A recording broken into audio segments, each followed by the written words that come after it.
I was just so dissociated from my body. And I was surviving from a place of, for me, it felt like duty, like I have a duty to put this man away. But then I carried on that role of being dissociated and just stepping into duty for many years.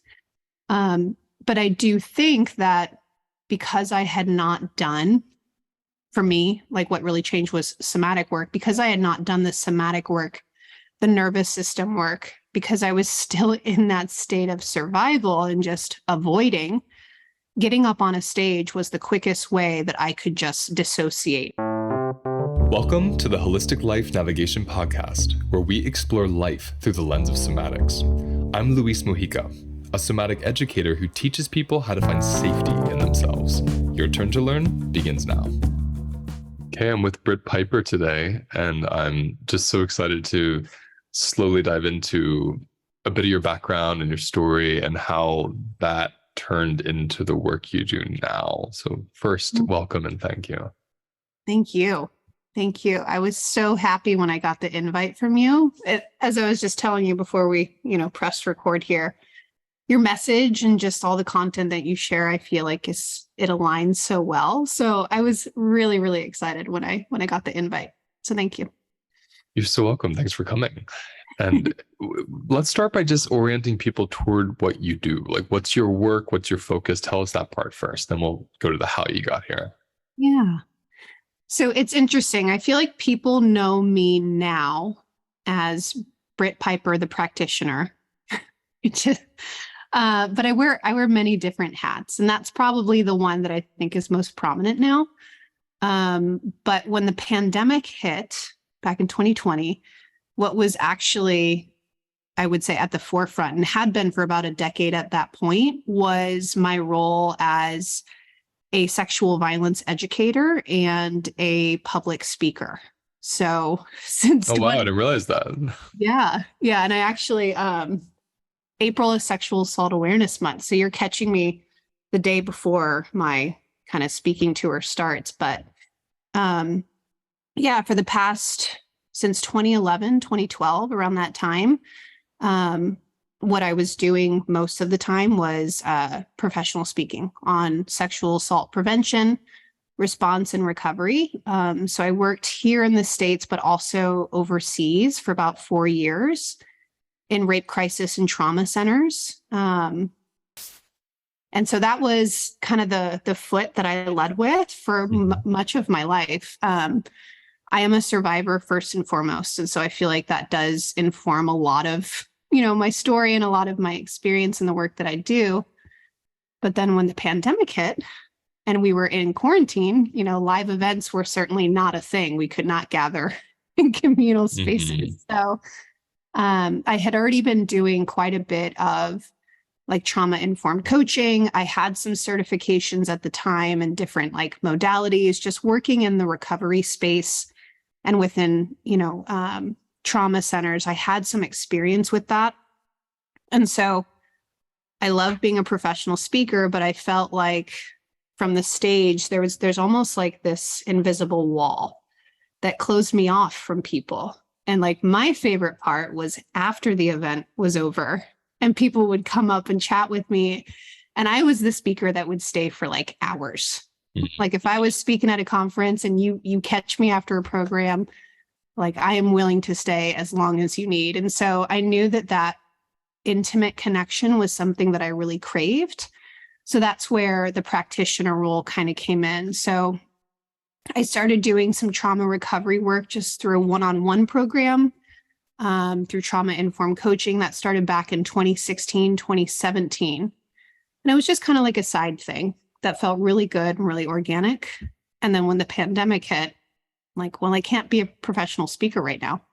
So let's go all in on this coaching and practitioner role. And the whole thing has just really kind of blossomed since then. So now speaking kind of takes the back seat, which is nice because I have a family and a little kiddo and another kiddo on the way. So being able to be home and not travel as much is such a gift. but yeah, those are kind of like the two hats that I wear these days. It's such a different relationship, isn't it, when you have the body of the audience compared to just the body in a room with you or on a screen with you. Oh my gosh. Yeah. Because I feel like as a speaker, but also as a survivor, I'm really good at picking up and, we're really good at picking up on the cues of how people are receiving, whether it's body language or facial expression. But being able to sit in close proximity with someone and like hear their voice back, right? For me, I'm just talking at them. I don't get to talk with them.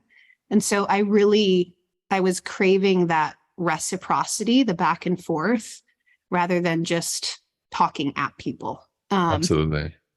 Plus, I think in some ways too, I will say, just from a personal level, a lot of my speaking is centered around something that happened to me when I was 20 years old.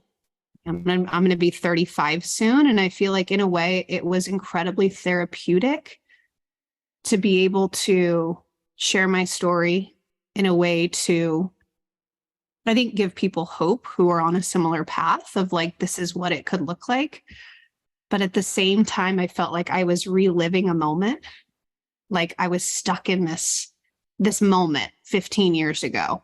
And there was a part of me that was just kind of ready to not completely move on, but I didn't want to be all in on that. I totally get that. Yeah. So What is in my mind, there's like this joke of like, okay, now let's tell your story. But but before we even go there, like what I want to know, I want to riff on this for a moment with you because I was talking to somebody about this the other day who was saying, when does telling our story help others and where does it hurt us? And I'm a huge storyteller of my experience as well because I have such an unusual experience. And when people hear about it, they feel so much more safer with me. They see themselves in me. The work goes deeper. There's like a purpose to me telling it.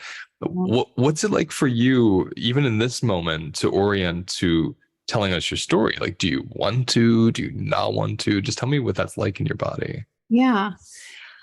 So this is something that, especially since I've gotten into when my personal recovery switched to more of a body first approach. I've been in CBT, talk therapy for most of my life, whether it was the sexual assault or the other experiences I had throughout childhood. I know how to talk about my pain in a way where I can really dissociate. And so I think that for me, I know we're going to get into the story, but essentially back when I was 20, I was sexually assaulted by someone who was a stranger, a good Samaritan who helped me change my flat tire. And the trial process that followed was 2 years long. This person had been in and out of prison their whole life, so they knew how to work the system. And oftentimes the strategy that the defense team will take is to just continue or postpone the trial over and over. Because when you do that, you then have to go in every time and meet with your prosecuting team, go through the tape statements, the depositions. It's like rehearsal. It is rehearsal. So you had to like witness your story and tell it over and over and over and over again. Like every detail, everything, I'm imagining. Everything. Yep. And so it was. And you were 20. I was 20. So went to trial when I was 22. And by the time I went to trial, it had been continued or postponed 9 times. And that was brutal. And so, talk about exposure-based therapy, Yeah, for real. For real. It's like immersion exposure right there. Yeah, absolutely. But were you getting anywhere in your body or was it traumatizing you each time? Oh, it was traumatizing me. It was those 2 years of my life were probably the lowest point that I had been. 30 days after the sentencing. So he was sentenced to 60 years.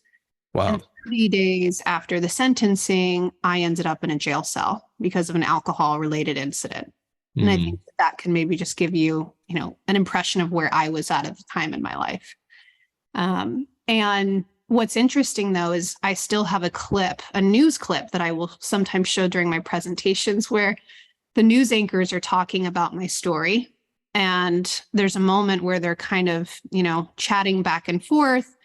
And one news anchor says to the other, 20 years of covering court trials, I don't think I've ever seen a rape victim who is this poised, this Mm, composed, mm, able to look her rapist in the eye, say, you did this and you're going to pay. And really all that it was is that I was just so dissociated from my body.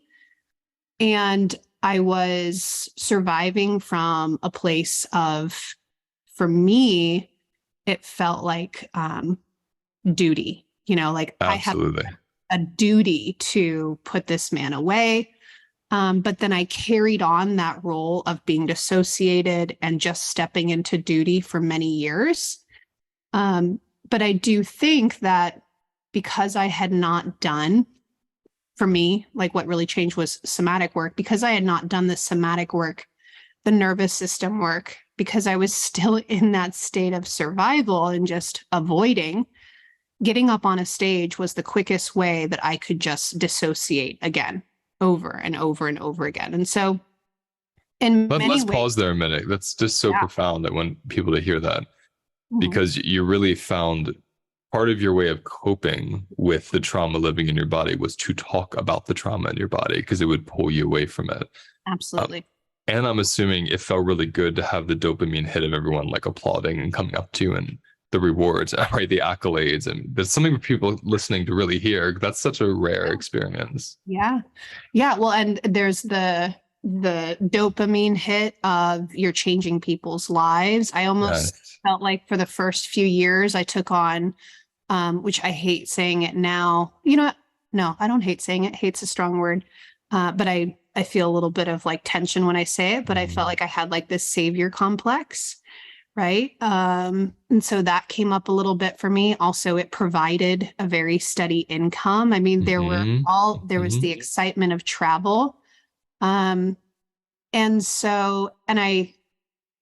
I was dealing with so much shame at the time. I really blamed myself for the assault because I had been drinking the night that it had happened. I blame myself for the assault because I let this man into my car. And that shame, I think, manifested in I need to prove my worth. And so becoming like this person who's central to a stage, who has a spotlight on them, who gets applause, who gets validation, who gets accolades. I mean, of course, I'd say most of me was there because I was so passionate about this issue, because I have so much compassion for people who are survivors of sexual assault, while also recognizing that there was this hurt little girl who just wanted attention and love. And And so, the somatic experience of it, because when I hear the passion, I don't doubt that for a moment that there was like a lot of really good intentions guiding this. Yet the somatic experience of it was highly dissociative. oh, It wasn't grounding you into yourself further each time. It was yeah. removing you from yourself further. Yeah. And I did not have any. I remember being on stage and almost wearing it like a badge of honor that I can be up here and Right. not show too much emotion or not break down in tears. And it's amazing because after I started to do the somatic work, emotions started to come forth on stage and I didn't know how to handle Mm, it. And I would feel bad. And then I'd be like, so as I came into a better relationship with my body somatically, with my emotions, and recognizing that, yeah, emotions are going to come up as you share parts of your story. Like this is a part of you that feels a lot of hurt. Um, my speaking style certainly changed when I started down that somatic route. I was about Intention, to ask you about that. feeling changed. Yeah, everything really changed. Did you notice that being more embodied as you spoke about your experience, that then you were able to actually metabolize parts of it because you could feel it? And then each time it was like a little more metabolizing in a way. Yeah, absolutely. Absolutely. And I think that working with a somatic practitioner too outside of the space, that work in itself was helping me to feel more embodied during the program. I mean, I remember sometimes I would take a pause. What I used to do is if I started to get emotional, I'd pause and I'd say, I'm sorry.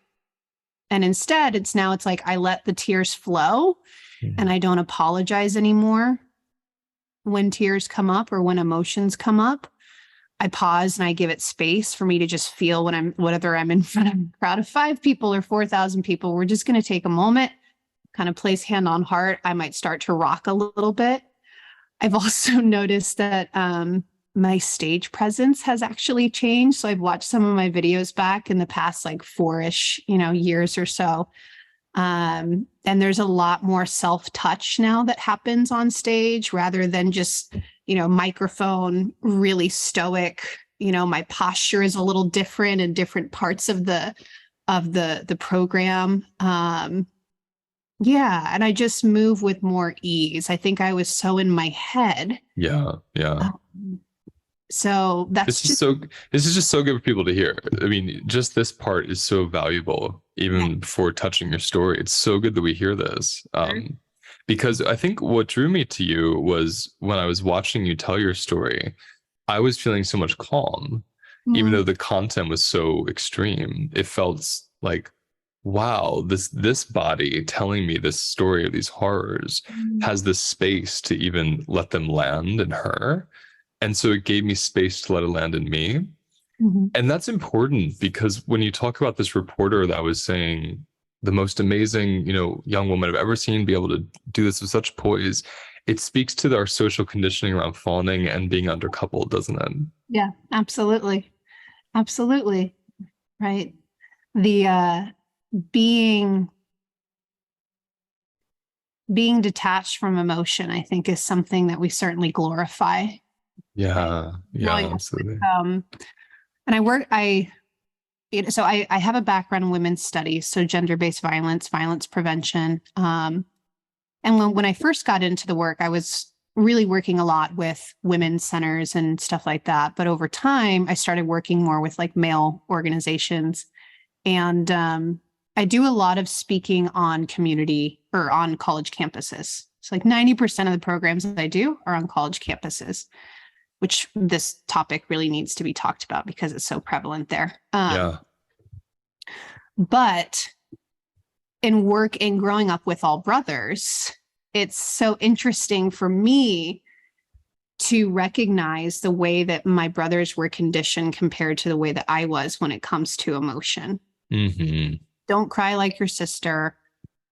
Don't be a girl, right? There's a lot of different names, a lot of derogatory terms that I think implicitly share or condition us to believe that our emotions are a weakness. And I have absolutely found, and in this work that we do, we found that emotions can be the connector, the bridge to such transformative moments in our life. And it was really the emotions that I was running from, the feeling and the sensation that comes along with them that was really keeping me stuck in that prison cell of life. Whether it was the alcohol, the really toxic, unhealthy relationships, the eating disorders, the pills, it was all because I did not know how to sit with, be with, and process my emotions. And so the better I got at that, the stronger I felt like I actually became, which they teach us the opposite, right? The more emotionless you are, the stronger you are. That's right. I think we overcouple numbness with strength. Yeah, absolutely. Yeah. And that's how my family operates. I dealt with the loss of my brother when we were in high school, and just speaking to kind of that intergenerational aspect of how, these coping patterns are certainly passed down. I remember after he passed, my mom was back at work within a week. Wow. Because my family, I don't come from a family who knows how to hold and be with emotions. Yeah. We push it under the rug. My mom's now working with a somatic experiencing practitioner. It's been incredible for her. I remember talking to her a couple weeks ago. She's like, Brittany, I'm feeling. She's like, I felt an emotion the other day, and I just wanted to share that with you. And how beautiful is that? To just get so excited. It's like childlike joy to just be able to experience an emotion and have a different perspective of it. It really is. And what you're speaking to as well as capacity, I want to go into your story in a minute, but the capacity piece, just people listening, when you're speaking about the emotion being the connector, when there isn't the capacity for this very visceral thing we call an emotion isn't an idea, it's like a felt sense. Mm. And when there isn't capacity for that, then you have to numb out. So I appreciate what you're saying about men. It's been a lot of the work I started to do to really teach men how to feel again. And I appreciate what you said about these coping mechanisms that emerged from your own body because you didn't want to be with those feelings. Yeah. Well, and capacity, I think, in many ways is, we can say that capacity can be gleaned in childhood through our parents' ability, their own capacity that they have, that they impart on us. Mm-hmm. And just seeing the generations within my family line of great grandparents to mother, they never really had that capacity. And so for anyone, I feel like, who's on this journey and figuring it out for the first time, I think it's incredibly commendable. So it's not Yeah. easy. Yeah. Yeah, it's not. And then suddenly something flips and it gets easy. It feels like once you're over that original hump of this new thing, it feels so good in the body to be emotional then. I call it, I don't know if you've heard of this phrase before, but people refer to somatic work as stupid simple. No, but I know I heard the phrase. I would agree. I would agree. That's what it Yeah. is. Well, Yeah. it's like, we look at our emotions like they're going to kill us, like a tiger lurking in the brush. And when we face it, we realize that it really isn't that. It doesn't have to be as difficult as we think it's going to be. And not only that, when you sit with your emotion, your body has an innate, incredible wisdom. It knows what to do with the emotion, right? To metabolize it and work through it. And but yeah, both my aunt and my mom, they're sisters, come from a very, like you could say, emotion undercoupled family, very dissociative. But even my aunt was like, this is just it's so silly, Britt. I've been dealing with all these things all my life. And now it's like, oh, I just need to learn to sit and be with my body. And that was the answer all So along. simple. It's almost like too simple that it's hard to sell because there is not complex enough. It's like Yeah. so basic. Once you do it, you realize, oh, I actually already know how to do this. I just had to, unlearn all this other stuff with undercoupling, and If only they would just teach these things to us which I do think we're getting to a place where we're getting there slowly. yes, where it's becoming part of the language of the system again. I think that there is a huge wave coming, which is so incredibly hopeful. Just excited to be a part of it. Yeah. Me too. How does it feel in your body orienting toward our time and you to share this large event that happened in your life? When I first heard it, it was really concise the way you shared it. So I don't want you to feel rushed. So I want to see how it feels for you. Sure. Yeah. Yes, that feels fine. I would love to chat about it. So take us there any way you want to. Tell us the experience. Yeah. So I think that people catch me at different moments of my story or my life. And I always like to take people back to the beginning because I do think it's very important to kind of start there. So I was born in Southern California to a young mother, wonderful mother. My mom was 18 when she had me. I think she was 16 when she had my brother. But I was born in San Diego. And when I was born, I was actually taken from my mom and put into foster care because there was substance found in her system. And so for me, I mean, just looking back at, attachment, and especially those first few years of life, I was separated from my mother, from my caregiver, for 6 months. And my biological father wasn't really in the picture at the time. And so I know that my birth story has a lot to do with who I am today. It doesn't define who I am, right? Because we certainly can change, but I think that that's kind of where my story begins. So my mom got her life back on track and I was reunited with her. But I lived with my grandparents for some time.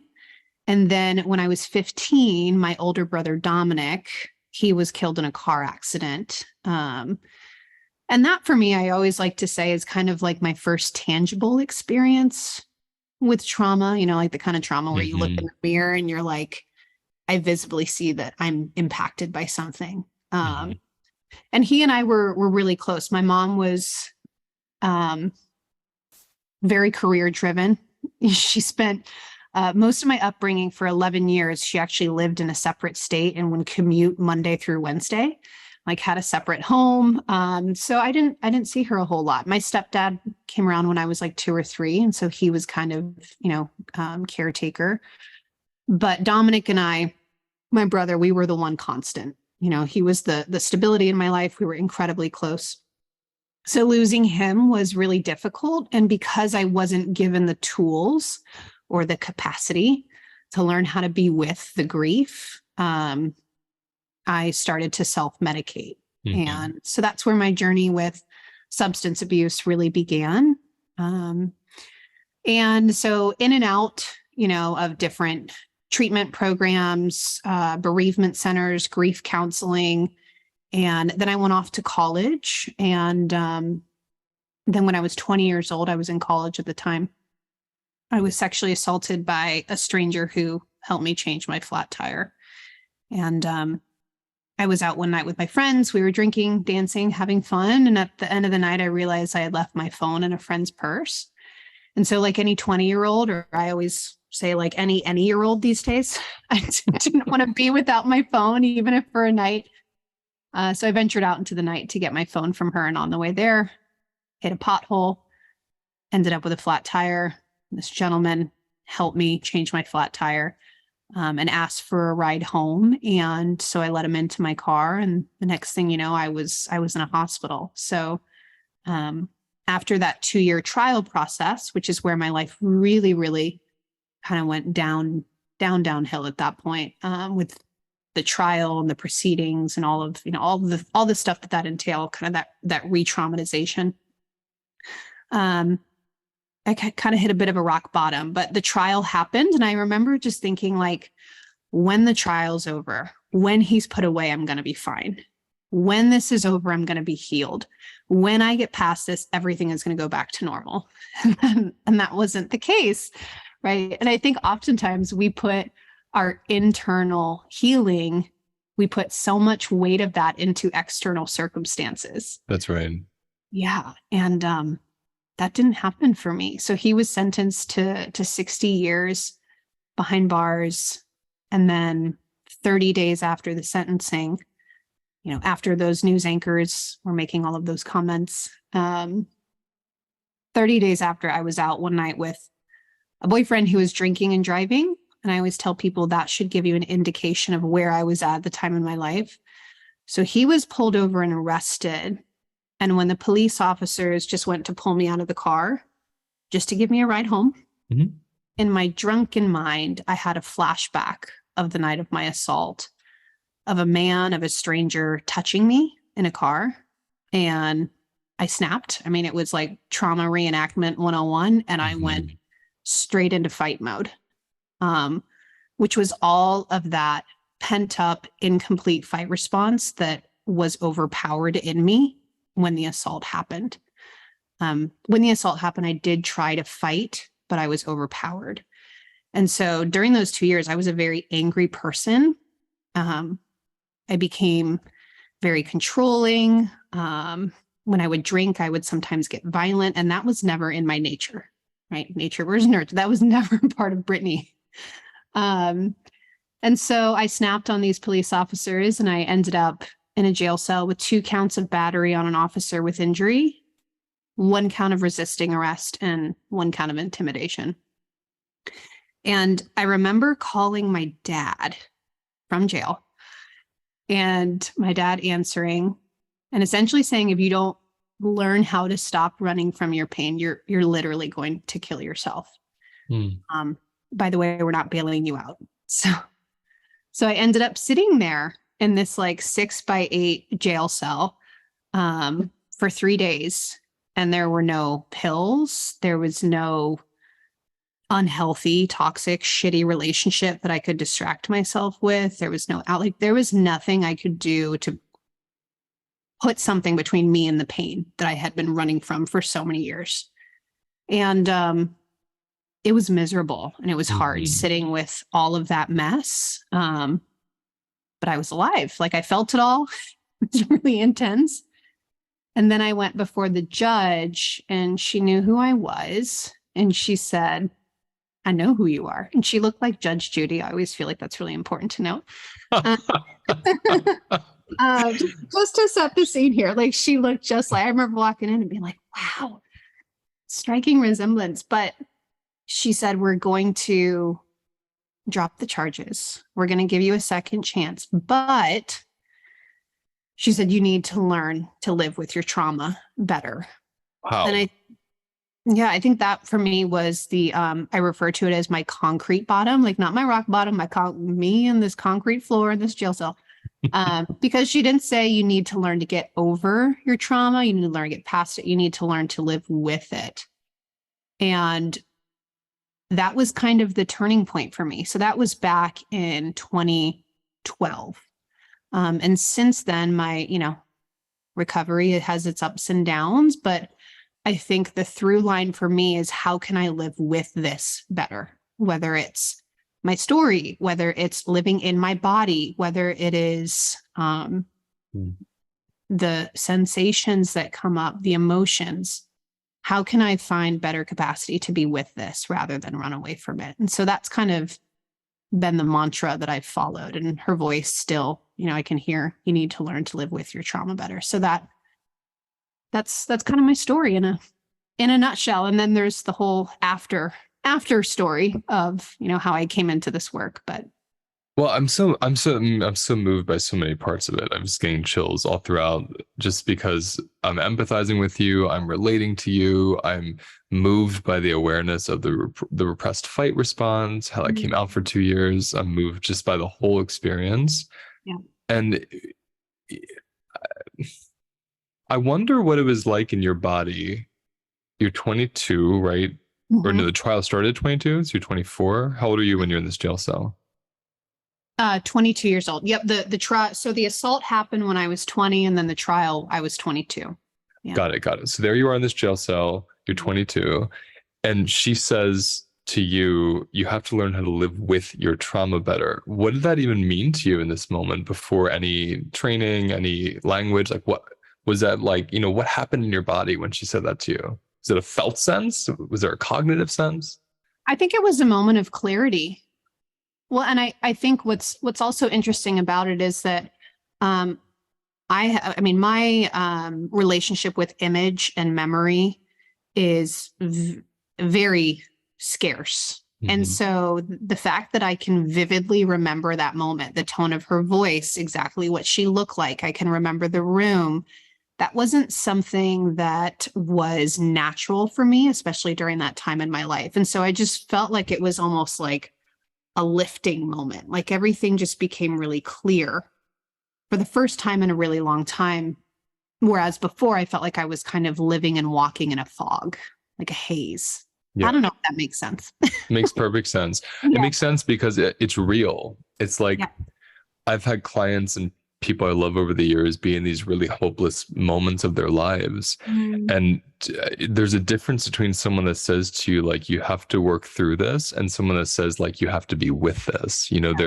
You're inviting a relationship to the very thing that you're trying to avoid. That's a very animistic way to be with pain, isn't it? Yeah, absolutely. And coming into relationship with your experience, I think is one of the most powerful things that we can teach people. And you probably see this too, that when clients come in to work with us, they're like, how can I get over it? How can I get past it? When are the triggers going to disappear? When's the pain going to go away? Yeah. It's like, it doesn't disappear. It is ever present. And the way that it lives within our body, there's no timestamp. And so there are moments, my brother's passing next year will be 20 years.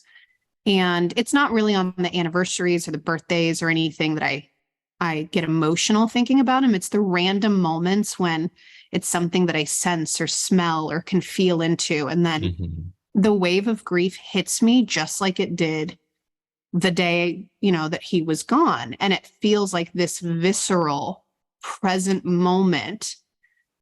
But what's different now is not the getting over it, not getting past it. The event hasn't changed. It's my capacity has changed. My relationship yeah, my relationship to it has changed. Um, so yeah, That's one that thing I always say to people is with this work, you're not changing the world around you, you're changing your response to the world around you. Mm, And it's like, and it's through what you just said, relationship. It's how do I relate to what's in front of me and what's inside of me mhm. is where all my agency lies, instead of, like you said in your story, relying on an external force for a sense of safety or peace. Yeah. And I appreciated that in your story that you shared that moment of, in your mind, once justice was served, you'd be safe, you'd be grounded, everything would be better. And you didn't, you spiraled more and more.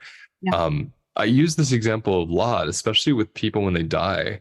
Mm, And it can contradict what I'm saying here too, but a lot of the times I find that someone thinks when this person's life is over, or when I leave this job, or when I get out of this state, or when justice is served, I'll finally be able to settle into myself.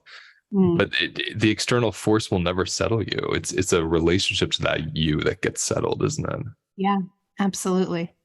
Absolutely. And it reminds me a little bit of like I think in the ways that I chose to heal as well, or even just some of the coping patterns, it was like when I stopped drinking alcohol, I'll be fine. Mm, But it was never about the alcohol, this external factor. It was my relationship with it.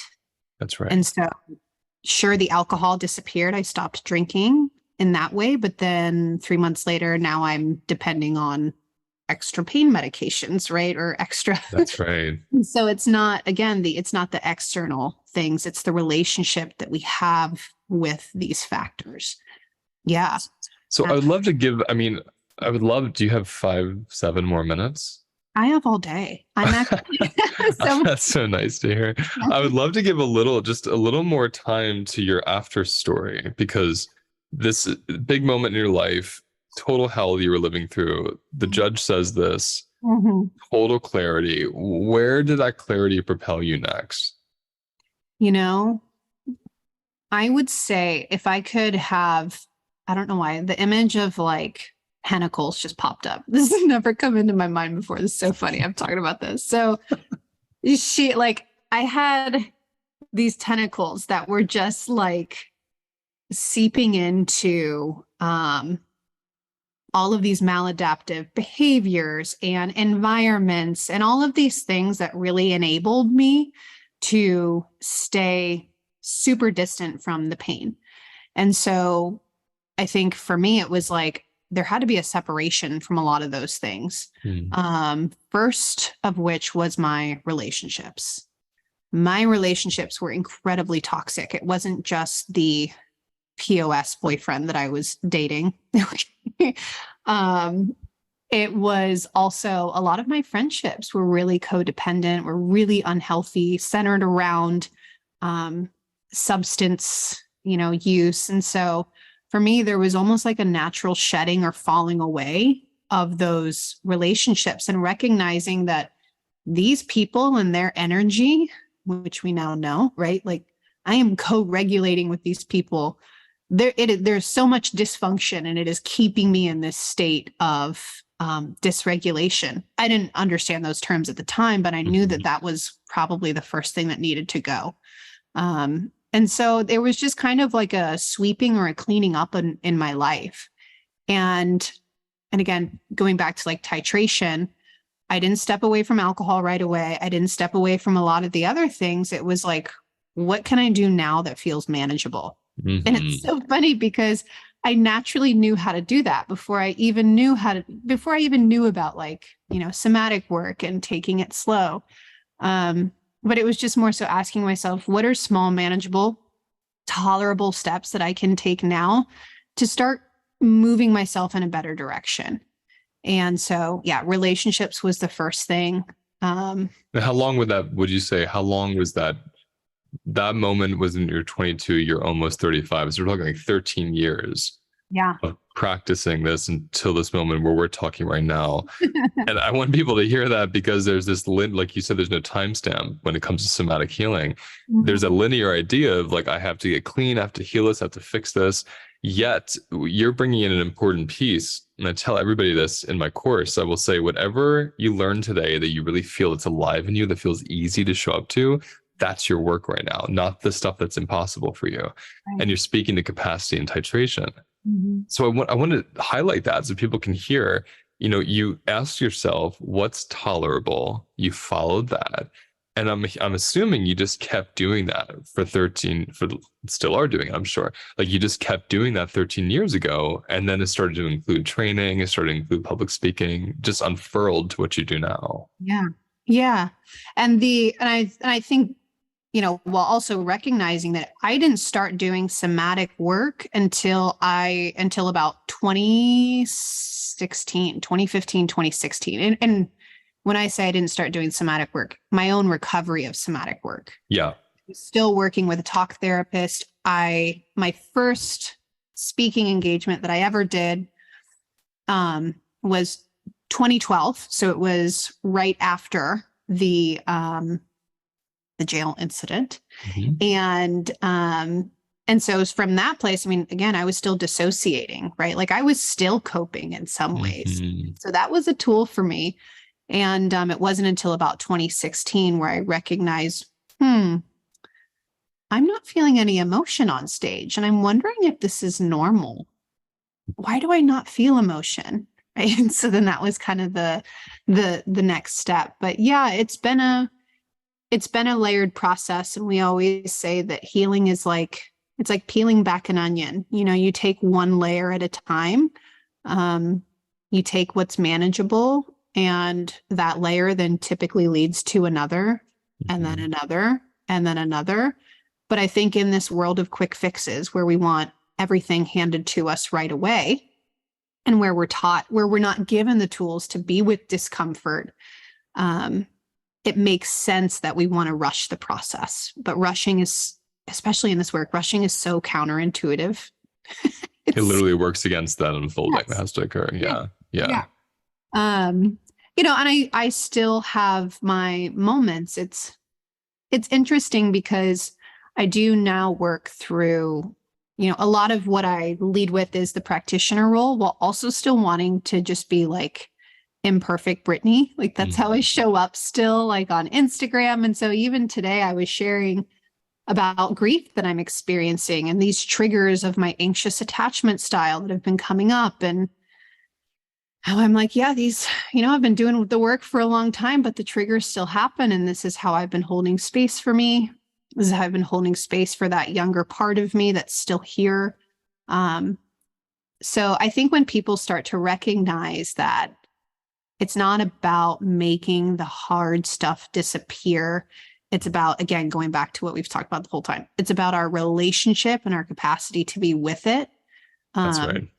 And everything starts to change, and you give yourself so much more compassion. You're like, oh, of course I'm triggered. You don't beat yourself up over it or feel defeated when it comes up again. That's the perfect place to close, because I really like to consistently remind everybody listening that these states, like you said, anxious attachment, being triggered, trigger in general, being sad, grief, this is how we know we're alive. Like this is the experience of life, isn't it? And when you have that capacity to be with it, it doesn't become this thing that you're either avoiding or judging. It just becomes part of the life experience, and you have that inner relationship.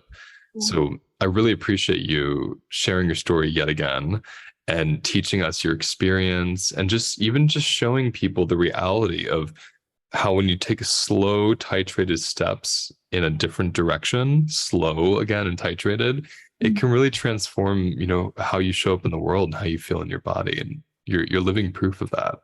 So I really appreciate that. And I just want to give you a moment to tell anybody where they can find you or any kind of offerings that you have. Yeah. Well, first of all, thank you so much for just creating such a lovely space. I felt really held, and this was really, really nice. So thank you. I think, as I told you earlier, I don't get to share my story as often, and I'm about to head into April with speaking. And so this was a nice way to kind of ease my way into it. So I appreciate that. So people can reach me on social media. I'm on Instagram at Heal with Britt with 2 T's. And then if you want to learn more about the work that I do and the work that we do at the Healing Hub, which is our somatic private practice, You can just go to myhealinghub.com to learn more about our program and membership and our offerings. Britt, thank you so much. You're welcome. Thank you. That's the end of today's episode. Now let's take a moment to notice where we feel the episode in our bodies. Close your eyes. Take a breath. And let whatever wants to come up, come up. And remember, those sensations hold the wisdom that we're looking for. If you want to go deeper, visit holisticlifenavigation.com.